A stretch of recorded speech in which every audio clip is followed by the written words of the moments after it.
You have been told a story since birth, a story so deeply woven into education, media, and science that it became invisible. It tells you that you are a body, a collection of atoms guided by chemistry, driven by instinct, bound by biology. And yet, somewhere inside, you've always felt that can't be the whole truth. You've looked out at the stars and felt something more than molecules, a silent knowing that you're part of something vast, eternal, alive. Modern science, for all its brilliance, made one devastating mistake. It turned consciousness, the very field of experience, into a side effect of matter. It declared that your thoughts, your love, your awareness are just sparks from neurons. That the miracle of perception is nothing but electrical storms in a skull. And from that single inversion, everything went astray. If you reduce life to mechanics, you reduce humanity to machinery.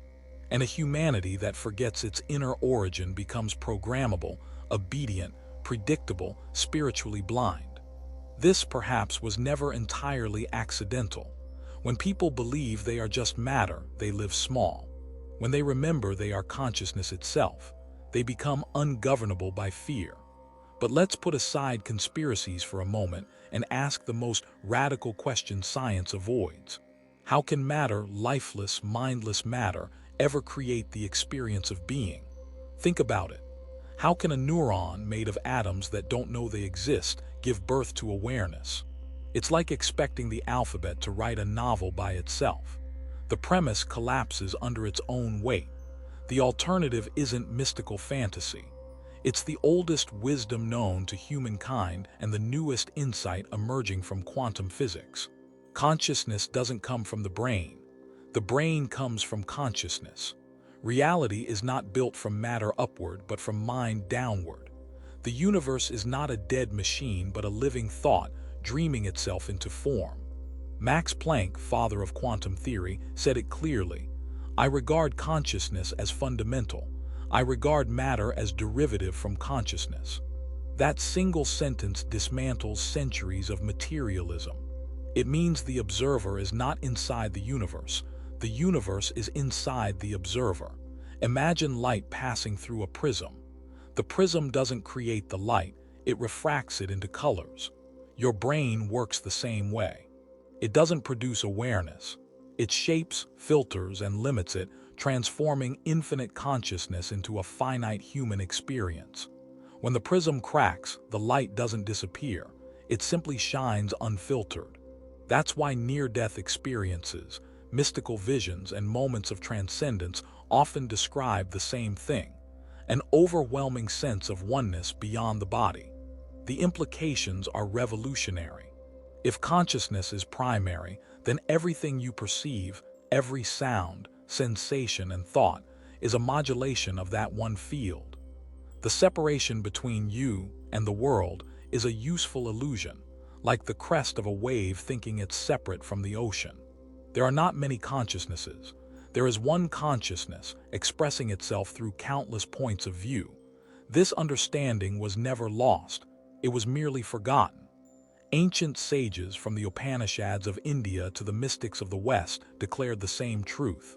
You are not in the universe is in you. Brahman, the absolute, is not somewhere out there. It is the light of knowing through which all out there exists. Modern neuroscience, ironically, is circling back to this realization. The more it maps the brain, the more it discovers correlations but never causation. The instrument doesn't generate the music, it plays it. Think of the television analogy. When you smash a TV, the program disappears from the screen. But the broadcast still exists. Damaging the receiver doesn't destroy the signal. Similarly, brain injury can change the expression of consciousness without proving the brain produces it. The brain is the receiver, not the source. So why does this matter? Because this misunderstanding has shaped the modern world. When society believes consciousness is an accident, meaning vanishes, nature becomes resource, people become data. Existence becomes a competition for material survival. Depression, alienation, ecological destruction, these are not coincidences. They're the symptoms of a civilization that forgot the sacred reality behind all things. But consciousness being itself is indestructible. It cannot die because it was never born. What dies are the forms it wears, the bodies, the thoughts, the worlds. Consciousness is the screen upon which the movie of life plays. The characters fight, love, and vanish, but the screen remains untouched.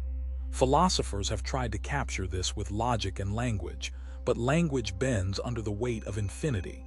You can describe the wave, not the ocean. You can speak about consciousness, but never from outside it because there is no outside. Every explanation you make arises within it. You are not studying consciousness. Consciousness is studying itself through you. The scientist in the lab, the monk in meditation, the poet in awe, all are facets of the same infinite awareness turning inward. That's why attempts to reduce consciousness to physics fail. The measuring instrument cannot measure the measurer. The eye cannot see itself. Trying to prove consciousness by material means is like trying to catch the sky with a butterfly net. Yet this isn't anti-science. It's the completion of science. The true scientific spirit is curiosity without assumption. But materialism became an assumption so absolute that it stopped being questioned.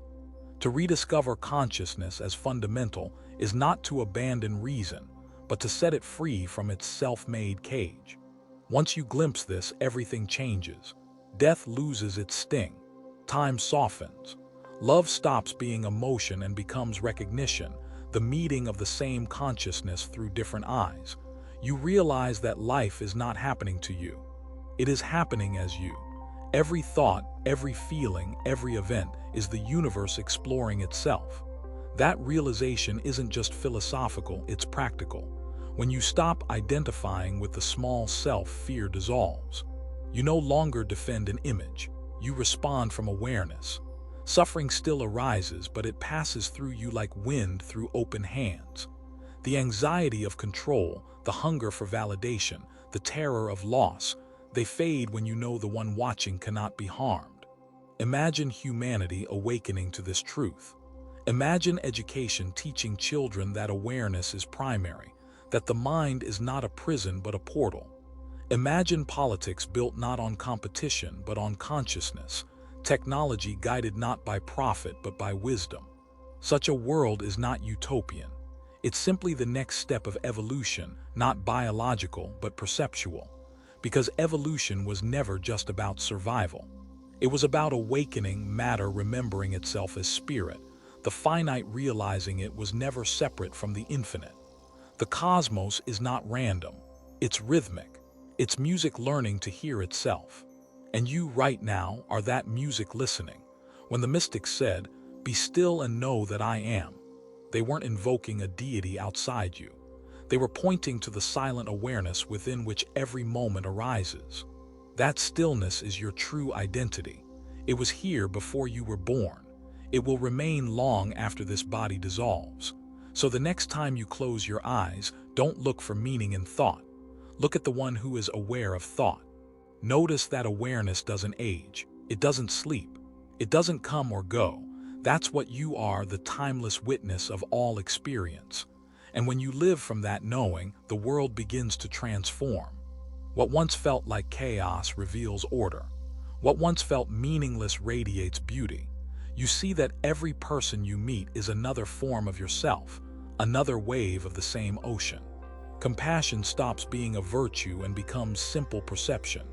This is the secret the modern world has forgotten. You are not in the prison of matter. Matter is in the mind. Consciousness is not the last mystery, it is the first fact. The journey isn't about discovering it, it's about remembering it. And the moment you remember, you awaken from the dream of separation into the reality of unity. So pause, breathe, look around. Everything you see, every sound you hear, every thought passing through your awareness, all of it is consciousness speaking to itself. You are the question and the answer, the dreamer and the dream, the light and the prism. Wake up and the illusion of captivity dissolves.